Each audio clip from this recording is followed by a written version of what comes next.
Libroclub Huitzilín de Faro Indios Verdes, a través de la Secretaría de Cultura de la Ciudad de México y la Red de Faros, presentan fragmentos de poesía, libros y otras historias. La señorita Julia, de Amparo Dávila. La señorita Julia, como la llamaban sus compañeros de oficina, llevaba más de un mes sin dormir, lo cual empezaba a dejarle huellas. Las mejillas habían perdido aquel tono rosado que Julia conservaba a pesar de los años, como resultado de una vida sana, metódica y tranquila. Tenía grandes y profundas ojeras, y la ropa se le notaba floja, y sus compañeros habían observado con bastante alarma que la memoria de la señorita Julia no era como antes. Olvidaba cosas, sufría frecuentes distracciones, y lo que más les preocupaba era verla sentada ante su escritorio, cabeceando, a punto casi de quedarse dormida. Ella que siempre estaba fresca y activa. Su trabajo había sido hasta entonces eficiente y digno de todo elogio. En la oficina empezaron a hacer conjeturas. Les resultaba inexplicable aquel cambio. La señorita Julia era una de esas muchachas de conducta intachable, y todos lo sabían. Su vida podía tomarse como ejemplo de moderación y rectitud. Desde que sus hermanas menores se habían casado, Julia vivía sola en la casa que los padres les habían dejado al morir. Ella la tenía arreglada, con buen gusto y escrupulosamente limpia, por lo que resultaba un sitio agradable, no obstante ser una casa vieja. Todo allí era tratado con cuidado y cariño. El menor detalle delataba el fino espíritu de Julia, quien gustaba de la música y los buenos libros, la poesía de Shelley y la de Keats, los sonetos del portugués y las novelas de las hermanas Bronte. Ella misma se preparaba los alimentos y limpiaba la casa con verdadero agrado. Siempre se le veía pulcra, vestida con sencillez y propiedad. Debió de haber sido bella. Aún conservaba una tez fresca y aquella tranquila y dulce mirada que le daba un aspecto de infinita bondad. Desde hacía algún tiempo estaba comprometida con el señor de Luna, contador de la empresa, quien la acompañaba todas las tardes desde la oficina hasta su casa. Algunas veces se quedaba a tomar un café y a oír música, mientras la señorita Julia tejía algún suéter para sus sobrinos. Cuando había un buen concierto asistían juntos. Todos los domingos iban a misa y a la salida a tomar helados o pasear por el bosque. Después Julia comía con sus hermanas y sobrinos. Por la tarde jugaban canasta uruguaya y tomaban el té. Al oscurecer Julia volvía a su casa muy satisfecha. Revisaba su ropa y se prendía los rizos. Hacía más de un mes que Julia no dormía. Una noche la había despertado un ruido extraño, como de pequeñas patadas y carreras ligeras. Encendió la luz y buscó por toda la casa, sin encontrar nada. Trató de volver a dormirse y no pudo conseguirlo. A la noche siguiente sucedió lo mismo, y así, día tras día. Apenas comenzaba a dormirse cuando el ruido la despertaba. La pobre Julia no podía más. Diariamente revisaba la casa, de arriba a abajo, sin encontrar ningún rastro. Como la duela de los pisos era bastante vieja, Julia pensó que a lo mejor estaba llena de ratas. Y eran estas las que la despertaban noche a noche. Contrató entonces a un hombre para que tapara todos los orificios de la casa, no sin antes introducir en los agujeros un raticida. Tuvo que pagar por este trabajo 60 pesos, lo cual le pareció bastante caro. Esa noche se acostó satisfecha, pensando que había ya puesto fin a aquella tortura. Le molestaba mucho, sin embargo, haber tenido que hacer aquel gasto. Pero se repitió muchas veces que no era posible seguir en vela ni un día más. Estaba durmiendo plácidamente, cuando el tan conocido ruido la despertó. Fácil es imaginar la desilusión de la señorita Julia. Como de costumbre, revisó la casa sin resultado. Desesperada se dejó caer en un viejo sillón de descanso y rompió a llorar. Allí vio amanecer. Como a las 11 de la mañana, Julia no podía de sueño. Sentía que los ojos se le cerraban y el cuerpo se le aflojaba pesadamente. Fue al baño a echarse agua en la cara. Entonces oyó que dos de las muchachas hablaban en el pasillo, junto a la escalera. ¿Te fijaste en la cara que tiene hoy? Sí, desastrosa. No sé cómo puede presentarse a trabajar así. Hasta un niño sospecharía. Entonces, ¿tú también crees?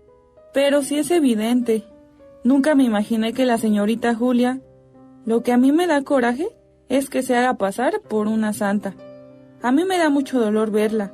La pobre ya no puede ni con su alma. Claro, a su edad. Julia sintió que toda la sangre se le subía a la cabeza. Le comenzaron a temblar las manos y las piernas se le aflojaron. Le resultaba difícil entender aquella infamia. Un velo tibio le nubló la vista y las lágrimas rodaron por las mejillas encendidas. La señorita Julia compró trampas para ratas, queso y veneno, y no permitió que Carlos de Luna la acompañara, porque le apenaba sobremanera que llegara a saber que su casa se encontraba llena de ratas. El señor de Luna podía pensar que no había la suficiente limpieza, que ella era desasiada y vivía entre alimañas. Colocó una ratonera en cada una de las habitaciones, con una ración de queso envenenado, pues pensaba que si las ratas lograban salvarse de la ratonera, morirían envenenadas con el queso. Y para lograr mejores resultados y eliminar cualquier riesgo, puso un pequeño recipiente con agua envenenada también, por si las ratas se libraban de la trampa y no gustaban del queso, pues imaginó sentirían sed después de su desenfrenado juego. Toda la noche escuchó ruidos, carreras, saltos, resbalones. Aquellas ratas se divertían de lo lindo, pero sería su última fiesta. Este pensamiento le comunicaba algunas fuerzas y le abría la puerta de la liberación. Cuando el ruido terminó, ya en la madrugada, Julia se levantó llena de ansiedad a ver cuántas ratas habían caído en las ratoneras. No encontró una sola. Las ratoneras estaban vacías, el queso intacto. Su única esperanza era que, por lo menos, hubieran bebido el agua envenenada.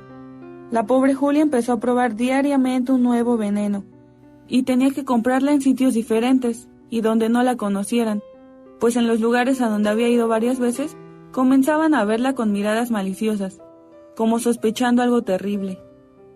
Su situación era desesperada. Cada día sus fuerzas disminuían de manera notable. Había perdido su alegría habitual y la tranquilidad de que siempre había gozado. Su aspecto comenzaba a ser deplorable, y su estado nervioso, insostenible. Perdió por completo el apetito y el placer por la lectura y la música. Aunque lo intentaba, no podía interesarse en nada. Lo único que leía y estudiaba con desesperación eran unos viejos libros de farmacopea que habían pertenecido a su padre.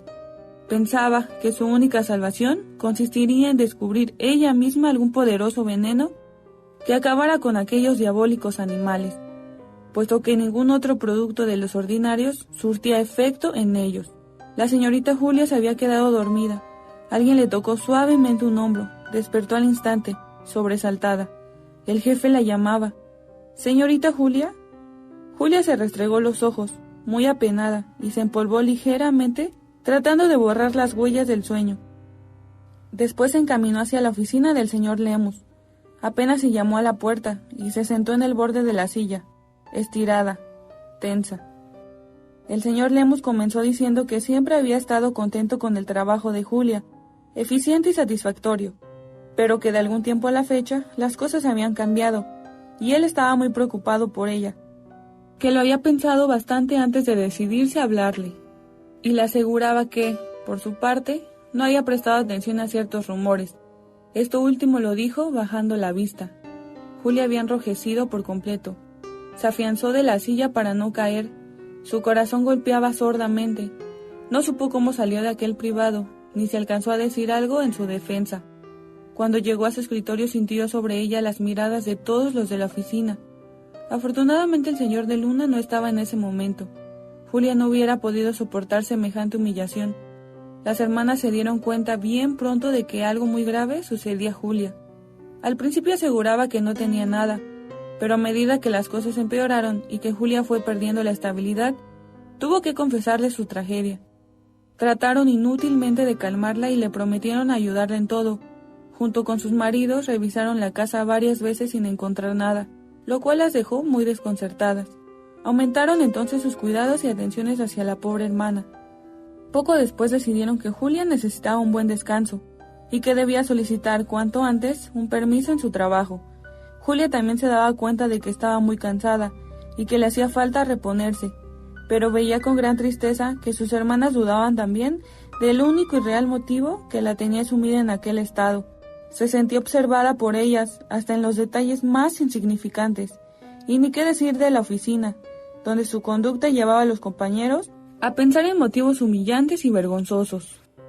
La incomprensión y la bajeza de que era capaz la mayoría de la gente la habían destrozado y deprimido por completo.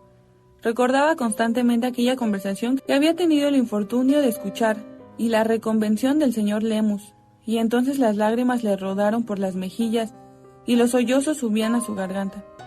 La señorita Julia estaba encariñada con su trabajo, no obstante la serie de humillaciones y calumnias que a últimas fechas había tenido que sufrir. Llevaba 15 años en aquella oficina, y siempre había pensado trabajar allí hasta el último día que pudiera hacerlo. al menos que se le concediera la dicha de formar un hogar como a sus hermanas. Pensaba que era poco serio andar de un trabajo en otro, y que eso no podía sentar ningún buen precedente. Después de mucho cavilar resolvió que no le quedaba más remedio que solicitar un permiso, como deseaban sus hermanas, y tratar de restablecerse. Las relaciones de Julia con el señor de Luna se habían ido enfriando poco a poco, y no porque esta fuera la intención de ella. Cuando empezó a sufrir aquella situación desquiciante, se rehusó a verlo diariamente como hasta entonces lo hacía, por temor a que él sospechara algo. Experimentaba una enorme vergüenza de que descubriera su tragedia. De solo imaginarlo sentía que las manos le sudaban, y la angustia le provocaba náuseas. Después ya no era solo ese temor, sino que Julia no tenía tiempo para otra cosa que no fuera preparar venenos. Había improvisado un pequeñísimo laboratorio, utilizando algunas cosas que se había encontrado en un cajón, y que sin duda su padre guardaba como recuerdo de sus años de farmacéutico, pues unos años antes de morir, vendió la farmacia y solo se dedicaba a atender unos cuantos enfermos. En ese laboratorio, Julia pasaba todos sus ratos libres y algunas horas de la noche mezclando sustancias extrañas que, la mayoría de las veces, producían emanaciones insoportables o gases que le irritaban los ojos y la garganta, ocasionándole accesos de tos y copioso lagrimeo. Así las cosas. Julia ya no tenía tiempo ni paz para sentarse a escuchar música con el señor de Luna. Se veían poco, si acaso una vez por semana, y los domingos que iban a misa. Pero Julia sentía que aquel afecto era de tal solidez y firmeza que nada lo podía menoscabar. Un sentimiento sereno y tranquilo, como una sonata de Bach, un entendimiento espiritual estrecho y profundo, lleno de pureza y alegría. Así lo había definido Julia. Y el señor de Luna pensaba igual que Julia respecto a la nobleza de sus relaciones, tan raras y difíciles de encontrar, en un mundo enloquecido y lleno de perversión, en aquel desenfreno donde ya nadie tenía tiempo de pensar en su alma ni en su salvación, donde los hogares cristianos cada vez eran más escasos. Y daba gracias diariamente por aquella bella dádiva que se le había otorgado y que tal vez él no merecía. Pero Carlos de Luna era un hombre en extremo piadoso, hijo y hermano ejemplar, contador honorable y muy competente. Pertenecía con gran orgullo a la Orden de Caballeros de Colón, de cuya mesa directiva formaba parte. Ya hacía algunos años que debería haberse casado, pero él, responsable en extremo, había querido esperar a tener la consistencia moral necesaria, así como cierta tranquilidad económica que le permitiera sostener un hogar, con todo lo necesario, y seguir ayudando a sus ancianos padres. Había conocido a Julia desde tiempo atrás, después tuvo la suerte de trabajar en la misma oficina, lo cual facilitó la iniciación de aquella amistad que poco a poco se fue transformando en hondo afecto. A últimas fechas el señor de Luna se hallaba muy preocupado y confuso. Julia había cambiado notablemente, y él sospechaba que algo muy grave debía de ocurrirle. Se mostraba reservada, evitaba hablarle a solas. Empezó a sufrir en silencio aquel repentino y extraño cambio de Julia, y a esperar que un día le abriera su corazón y se aclarara todo. Pero Julia cada día se alejaba más, y el señor de Luna empezó a notar que en la oficina se comentaba también el cambio de Julia. Después llegaron hasta él frases maliciosas y malintencionadas que tuvieron la virtud, primero de producirle onda de indignación, y después de prender la duda y la desconfianza en su corazón. En este estado fue a consultar su caso con el reverendo padre Cuevas, que desde hacía muchos años era su confesor y guía espiritual, y quien resolvía los pocos problemas que el buen hombre tenía. El reverendo padre le aconsejó que esperara un tiempo prudente para ver si Julia volvía a ser la de antes, o de lo contrario, se alejara de ella definitivamente, ya que a lo mejor esa era una prueba palpable que daba a Dios de que esa unión no convenía, y estaba encaminada al fracaso y al desencanto, y podía ser, tal vez, un grave peligro para la salvación de su alma. La señorita Julia llegó una tarde, última que trabajaba en la oficina, a pedirle a Carlos de Luna que la acompañara hasta su casa, porque quería comunicarle algo importante. Este la recibió con marcada frialdad, de una manera casi hostil, como se puede ver algo que está produciendo daño o un peligro inmediato y temido. Julia, más cohibida que de costumbre por la actitud de Carlos, le relató en el camino que iba a dejar de trabajar por un tiempo porque necesitaba descanso. Carlos de Luna escuchaba sin hacer ningún comentario, con sombrero y paraguas negros, y su habitual traje oscuro tenía siempre un aire grave y taciturno, que ese día estaba más acentuado. Julia lo invitó a pasar, Mientras hacía el café experimentaba un gran bienestar. La sola presencia del señor de Luna le producía confianza y tranquilidad. Se reprochó entonces haberlo visto tan poco durante ese último tiempo. Se reprochó también no haber tenido el valor de confiarle su tragedia. Él la hubiera confortado y juntos habrían encontrado alguna solución. Decidió entonces hablar con Carlos. Los dos bebían café en silencio. De pronto Julia dijo: «Carlos, yo quisiera decirle». «Diga, Julia, ¿no quisiera oír algo de música?» «Como usted guste». Julia se levantó a poner unos discos, profundamente contrariada consigo misma. No se había atrevido, no se atrevería nunca. Las palabras habían negado a salir. Tal vez aquella actitud demasiado seca de Carlos la habían contenido. Aquella mirada tan lejana cuando ella iba a empezar a contarle su tragedia. Cogió su tejido y se sentó. Entonces Carlos de Luna comenzó a hablar, más bien a balbucear. «Julia, yo quisiera proponerle... Más bien, yo he pensado... Querida Julia, yo creo que lo mejor, es decir, tomando en cuenta... Julia, por nuestro bien y salud espiritual, lo más conveniente es dar por terminado, bueno, quiero decir, no llevar adelante nuestro proyecto de matrimonio». Mientras el señor de Luna trataba de decir esto, se secó la frente con el pañuelo varias veces. Estaba tan pálido como un muerto, y la voz se le quebraba constantemente. Después, un poco más calmado, siguió hablando. De la tremenda responsabilidad que el matrimonio implicaba, de los numerosos deberes y las obligaciones de los cónyuges. Julia estaba aún más pálida que él. El tejido había caído de sus manos, y la boca se le secó completamente. El dolor y el desencanto la habían traspasado de tal manera que temía no poder decir ni una sola palabra. Haciendo un verdadero esfuerzo, le aseguró que estaba de acuerdo con él, y que esa decisión, sin duda, era lo mejor para ambos. La señorita Julia se sentía como una casa deshabitada y en ruinas. No encontraba sitio ni apoyo. Se había quedado en el vacío, girando a ciegas en lo oscuro. Quería dejarse ir, perderse en el sueño, olvidarlo todo. Dejó entonces de preparar venenos y de inventar trampas para las ratas. Tenía la convicción de que aquellos animales la perseguirían hasta el último día de su vida, y toda lucha contra ellos resultaría inútil. No fue más los domingos a comer con sus hermanas por no poder soportar el ruido que hacían los niños, y menos aún jugar a las cartas. Tejía constantemente con manos temblorosas. De cuando en cuando se enjuagaba una lágrima, y solo interrumpía su labor para asear un poco la casa y prepararse algo de comida. A veces se quedaba, algún rato, dormida en el sillón, y esto era todo su descanso. Su hermana Mela iba todas las noches a acompañarla. Temían que algo le pasara si la dejaban sola. Tal era su estado. Y Mela, cansada de las labores de su casa, caía rendida y se dormía profundamente. A veces la despertaban los pasos de Julia, que iba y venía por toda la casa buscando las ratas. Aquellas ratas infernales que no la dejaban dormir. Julia tenía los ojos cerrados, pero estaba despierta y escuchaba los ruidos en la estancia. Aquellas carreras, saltos, resbalones.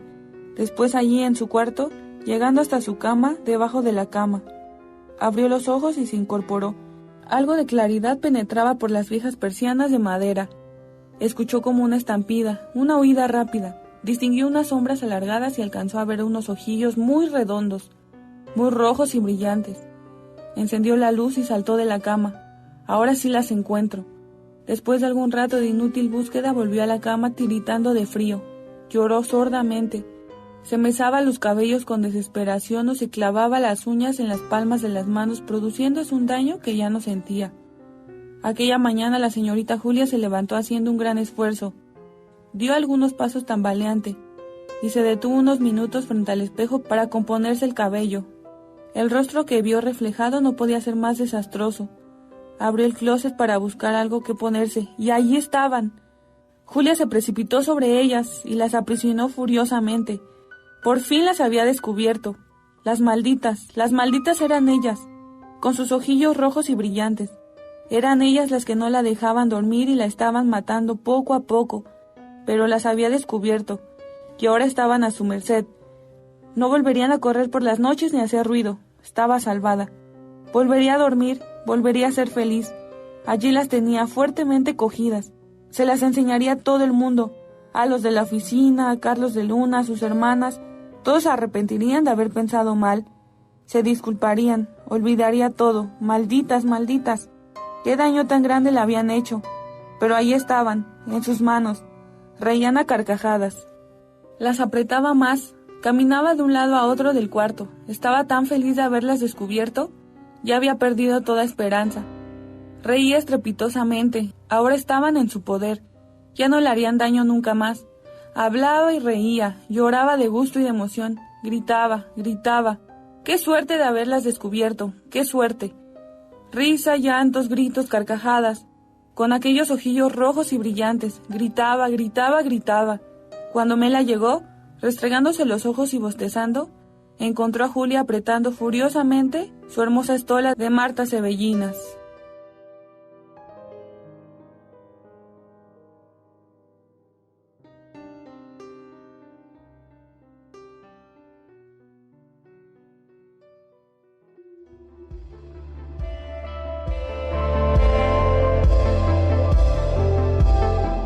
Una producción de Faro Indios Verdes. Síguenos en nuestras redes sociales, en Facebook e Instagram como Faro Indios Verdes, Twitter @Faro Indios Verde. Secretaría de Cultura de la Ciudad de México, Capital Cultural de América.